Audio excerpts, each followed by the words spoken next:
Peixes causam guerras, erupção solar quase destrói o mundo e vulcão congela o planeta. E também a tempestade de 1970, que tirou a vida de aproximadamente 500 mil de pessoas.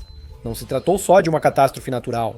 Causou agitação política no Paquistão e, surpreendentemente, levou Estados Unidos da América e União das Repúblicas Socialistas Soviéticas ao início da Terceira Guerra Mundial. Mas vamos por partes.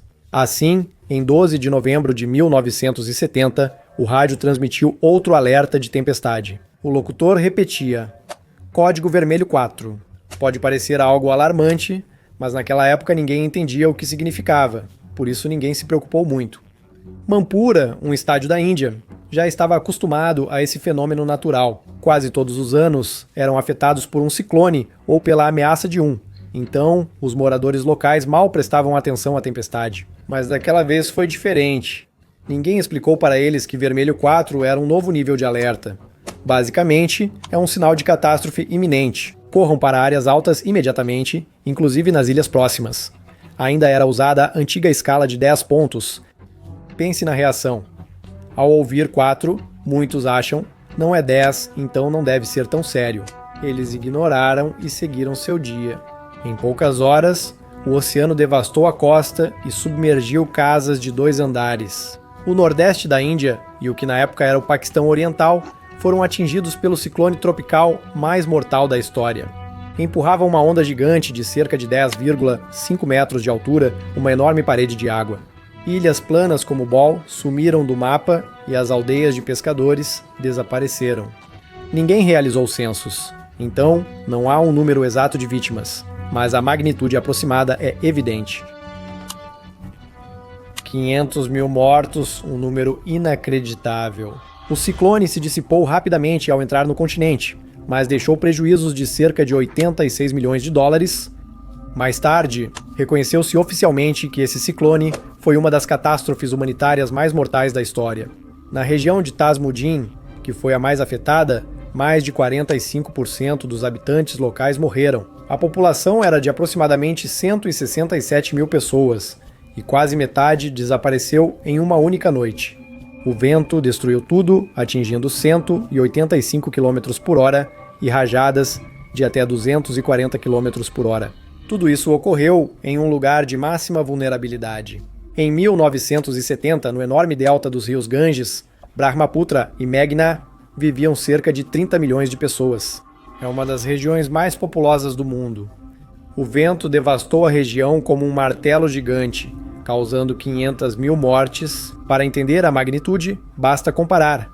O furacão Katrina tirou cerca de 1.800 vidas, e o tsunami do Oceano Índico, na Indonésia, em 2004. Cerca de 167 mil. Mas, como isso pôde levar à Terceira Guerra Mundial? Agora vou te contar, mas antes, um café.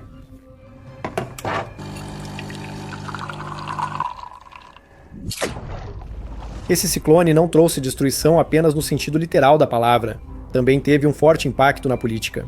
Em 1947, com o fim do domínio britânico, Bengala foi dividida em Bengala Oriental e Ocidental.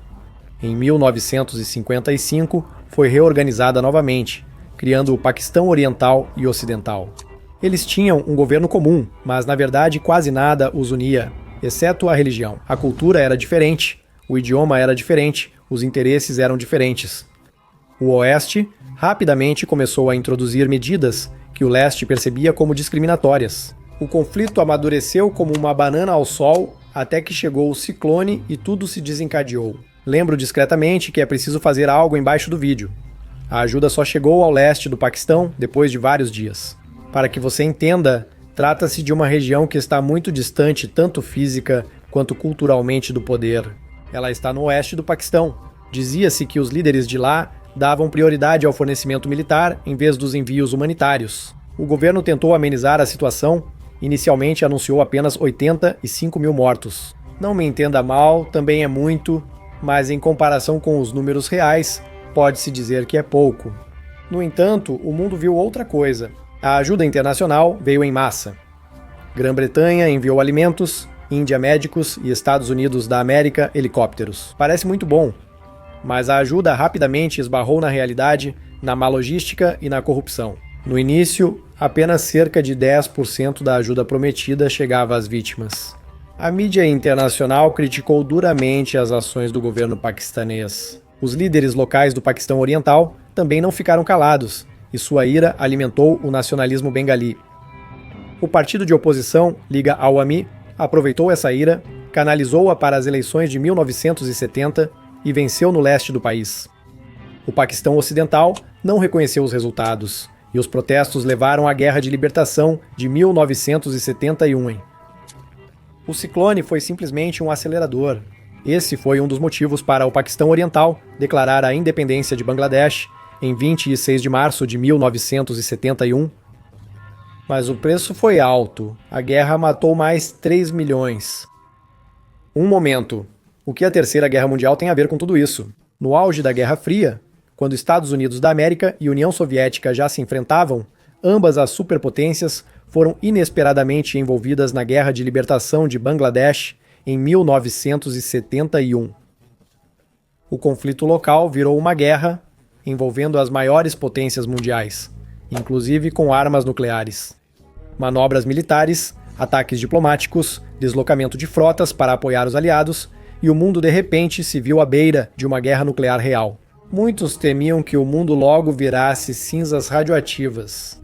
Em resumo, os Estados Unidos apoiavam ativamente o antigo governo, o Paquistão Ocidental. Enquanto isso, a União Soviética mantinha na época uma relação estreita com a Índia, que desde o primeiro dia da guerra ajudava os bengalis. Em certo ponto, as tropas se mobilizaram tanto que o presidente Nixon cogitou seriamente um ataque, tornando o momento marcante. Isso se tornou público em uma entrevista para a revista Time em 21 de julho de 1985, na qual ele reconheceu que havia pensado em usar armas nucleares. Durante a Guerra Indo-Paquistanesa de 1971, é difícil imaginar o que teria ocorrido depois. Felizmente, o mundo evitou um conflito global. Mas pense nisso. Um ciclone, um fenômeno natural comum, quase se tornou o gatilho para o fim do mundo. Em comparação com isso, a história que aconteceu no Japão parece menos inesperada, mas ainda assim merece sua atenção. 11 de março de 2011, nordeste do Japão. Na fossa do Japão, em frente à ilha de Honshu, ocorre um terremoto de magnitude 9,1. É um dos mais potentes que a crosta terrestre pode suportar. 30 minutos após os tremores, um tsunami atinge a costa. A onda supera facilmente os diques de proteção, construídos como barreira contra esse tipo de desastre, e avança sobre a costa. Esses acontecimentos entraram para a história como o terremoto e o tsunami de Tohoku, de 2011, ou o grande desastre do leste do Japão. Mais de 18 mil pessoas morreram e milhares ainda estão desaparecidas, pois seus corpos não foram encontrados. Foi o terremoto mais forte já registrado no Japão e o terceiro mais forte do mundo desde 1900.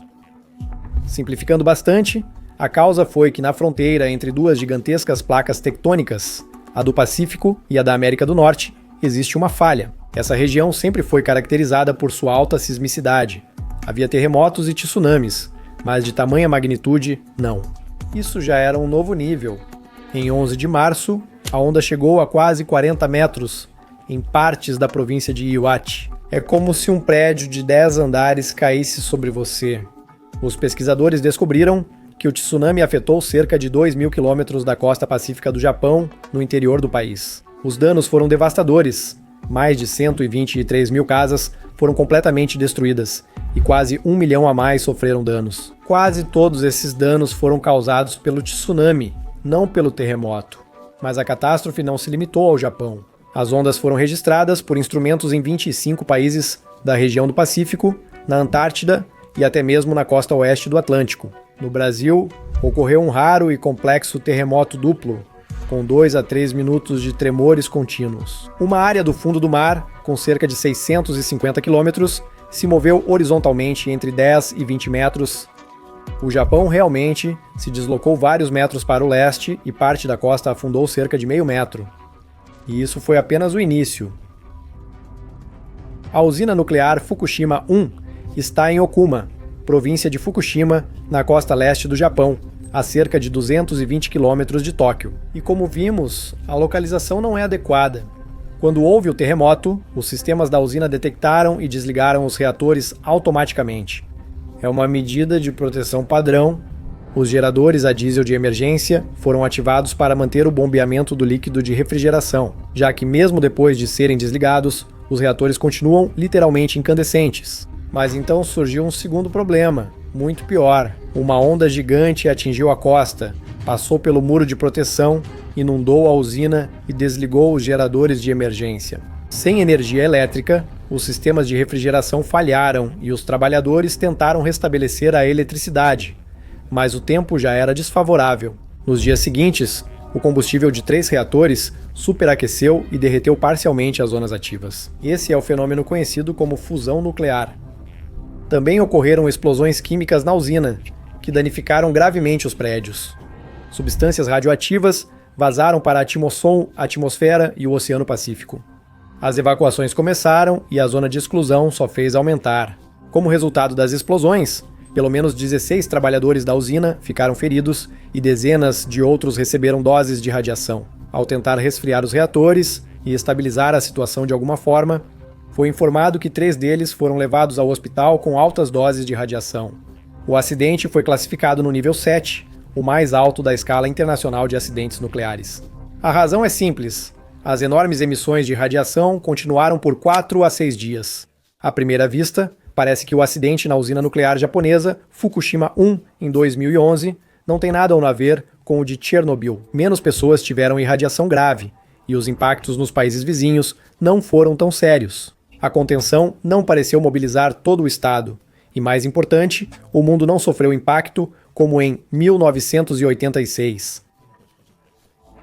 Em resumo, parece que tudo foi mais leve, mas isso é só se você olhar superficialmente. Na verdade, o panorama é muito mais complexo.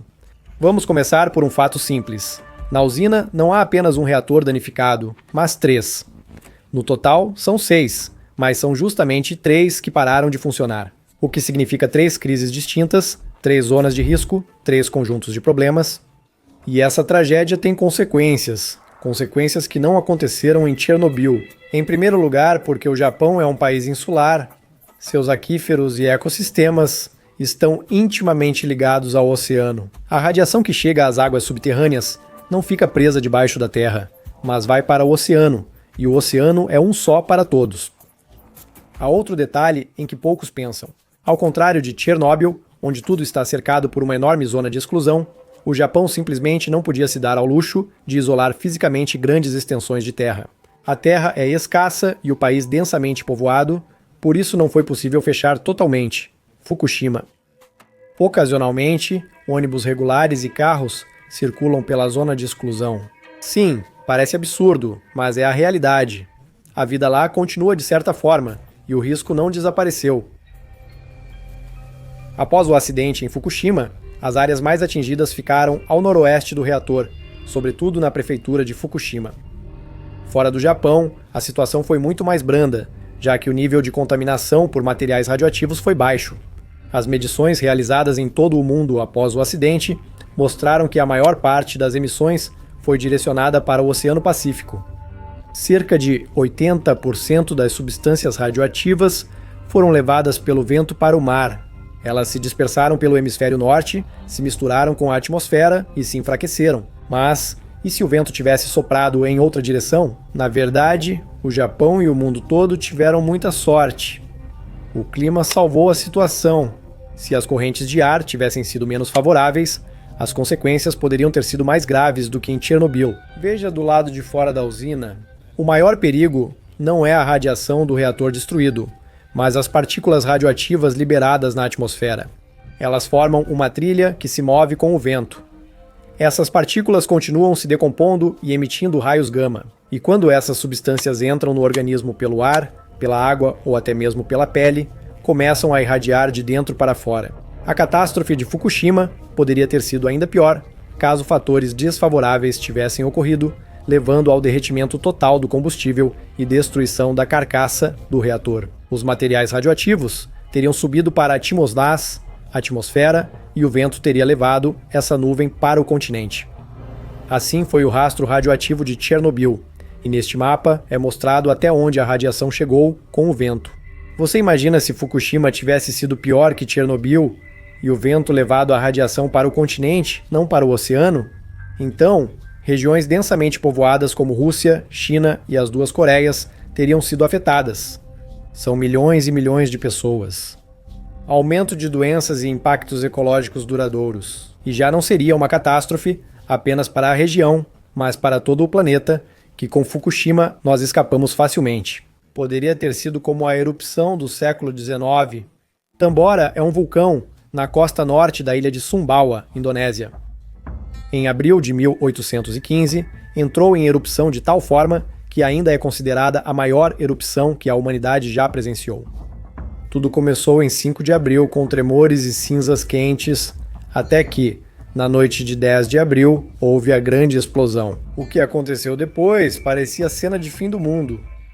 3 grandes colunas de fogo saíram da cratera, lançando fumaça e gás até as camadas superiores da atmosfera. A cerca de 40 quilômetros, os ventos aquecidos pelas chamas começaram a arrancar árvores pela raiz. As correntes piroclásticas incandescentes, uma mistura de gás e cinzas, desciam pelas encostas a uma velocidade superior à de um carro na estrada, aproximadamente 160 km por hora, queimando tudo o que era vivo e chegando até o mar, onde ferviam na água, a 40 km do vulcão. Campos de pedra-pomes flutuavam na superfície, bloqueando navios no porto, junto a rios de cinzas incandescentes. Desciam pelas encostas, transformando prados e florestas em um deserto queimado, enquanto a terra tremia com os abalos, provocando um tsunami que se espalhou pelo mar de Java.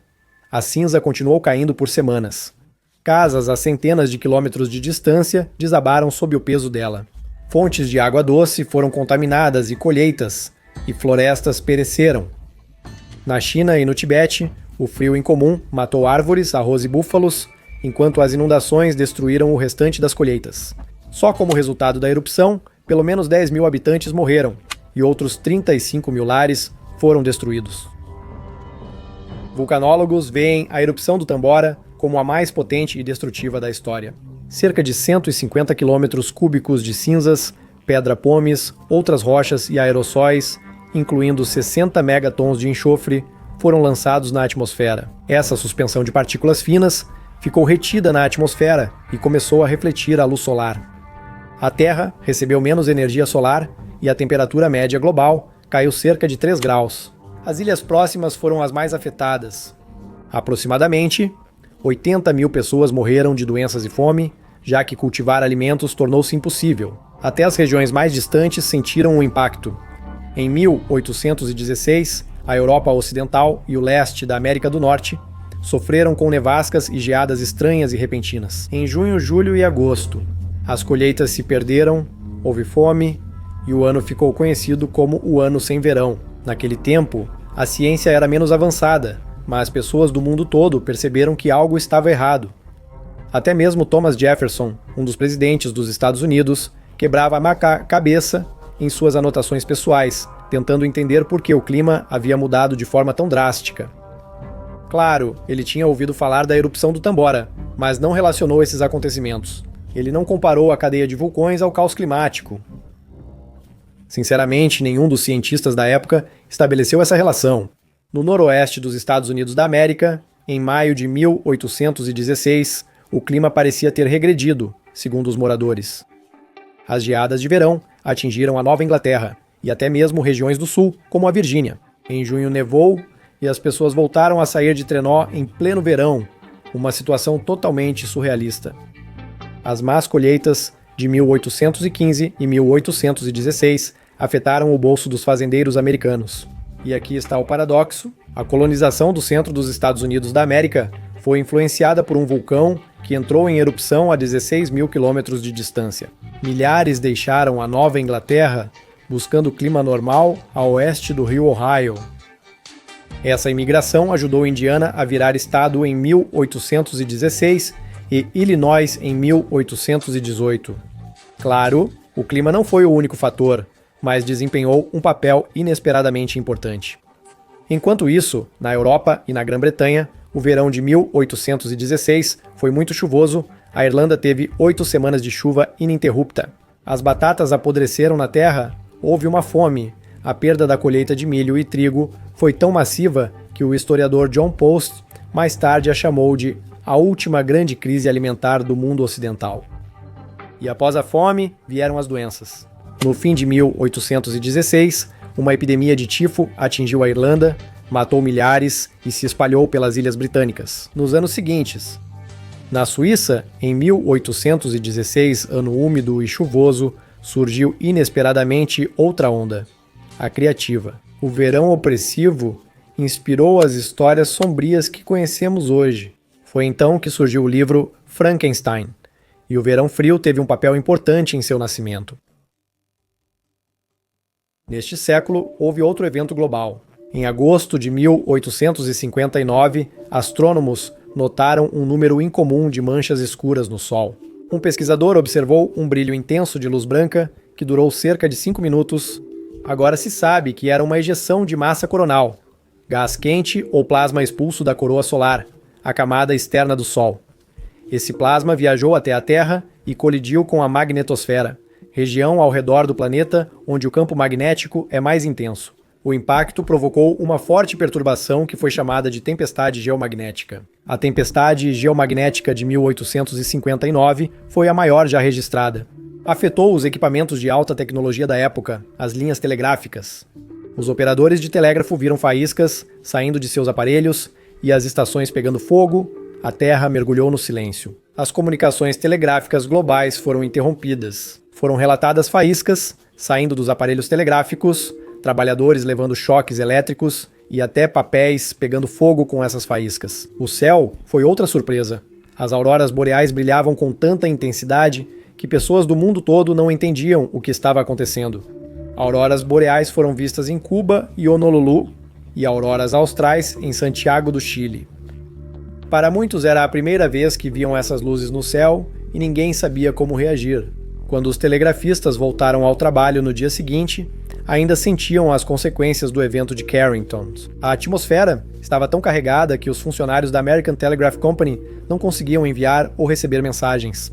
Atualmente, um evento como o de Carrington teria impacto ainda maior.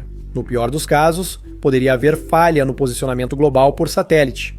Ou, em termos mais simples, no sistema de posicionamento global, os satélites poderiam sair de suas órbitas ou simplesmente parar de funcionar devido a danos na eletrônica delicada. Na Terra, sistemas de energia e internet poderiam colapsar. Em 2013, especialistas estimaram que, se isso ocorresse hoje, os Estados Unidos da América perderiam entre 0,6 e 2,6 trilhões de dólares. Isso é apenas um ano e apenas um país. Não surpreende que o governo do Reino Unido tenha listado o clima espacial ou atividade solar atlântica no Registro Nacional de Riscos como um dos piores desastres naturais. É importante notar que até erupções solares mais fracas podem causar danos consideráveis. Em 1989, 2 ejeções de massa coronal consecutivas simplesmente desligaram o sistema elétrico de toda a província de Quebec. Cerca de 9 milhões de pessoas ficaram sem luz por 9 horas. A América do Norte e a Europa também foram impactadas. A boa notícia é que supertempestades como a de Carrington acontecem aproximadamente uma vez a cada 500 anos. A má notícia é que prever o clima espacial com precisão é quase impossível, e ninguém sabe quando será o próximo. Ah, e já que mencionamos os anos 80, foi nessa época que quase começou a Terceira Guerra Mundial. Sim, de novo, mas desta vez por causa do arenque. Imagina só. É 1981, a tensão entre Oriente e Ocidente está no auge. Um submarino soviético encalha na costa sueca, literalmente a 10 quilômetros da grande base naval de Karlskrona. Moscou diz que foi só um erro de navegação, mas os suecos encontram a bordo uma substância que, segundo eles, é urânio-235, um material usado para fabricar armas nucleares. No final, o submarino é devolvido para águas internacionais, mas a Suécia entra em estado de alerta máximo. Eles acreditam que submarinos russos operam secretamente em suas águas. Aqui começa a história que definiu as ações da Marinha Sueca por quase 15 anos. As forças navais passam a captar sons submarinos estranhos com frequência no Mar Báltico. Eles diziam que pareciam bacon fritando, com estalos e assobios. Não se tratava da hidráulica habitual dos submarinos, Os sinais eram sutis, misteriosos e diferentes de qualquer tecnologia conhecida. A Suécia lança uma das maiores caçadas a submarinos de toda a Guerra Fria. Em uma operação, submarinos, navios e helicópteros perseguiram por um mês inteiro ruídos evasivos. Gastaram enormes recursos, mas só encontraram algumas poucas bolhas subindo à superfície. Assim foi por mais de 10 anos, sempre que os hidrofones captavam esses sons. Começava outra operação cara em busca do inimigo invisível. Em 1994, o primeiro-ministro Carl Bildt chegou a escrever uma carta ao presidente russo, Boris Yeltsin, exigindo uma explicação pelas constantes intrusões. A resposta foi muito cortês, mas impotente.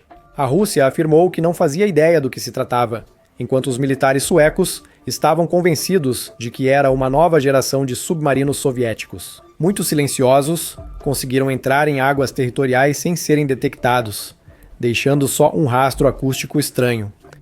Felizmente, em algum momento os cientistas foram envolvidos na história, e foram eles que evitaram que a situação se transformasse em um grande escândalo internacional. Os oceanos parecem tranquilos, mas estão cheios de sons assustadores. Há muitas criaturas que emitem sons estranhos, grunhidos, estalos, respingos, gritos. Esse é o seu idioma. Assim, eles afastam seus concorrentes, dão sinais de alarme e atraem seus parceiros. Entre esses vocalistas está o arenque. É um pequeno peixe prateado que geralmente vemos em latas, mas que na verdade nada, em grandes cardumes no Atlântico Norte e Pacífico. Peixes se comunicam debaixo d'água emitindo sons ao expelir gás, ou seja, eles se comunicam com peidos. Funciona assim: o arenque tem uma bexiga natatória conectada ao canal anal, o peixe expulsa gás, formam-se bolhas e a água ao redor faz um estalo. Essa descoberta revelou duas coisas. Em primeiro lugar, o quão engenhosa é a natureza. E em segundo lugar, as limitações da hidrolocalização da década de 1980. Os hidrofones da frota sueca eram sensíveis e captavam esses rastros, quase imperceptíveis a longas distâncias. Mas eles não eram inteligentes no sentido analítico. Não conseguiam entender que a fonte do ruído era biológica e não tecnológica. Resumindo, quem imaginaria que arenques flatulentos poderiam causar risco de conflito militar? Deixe seu like, até logo!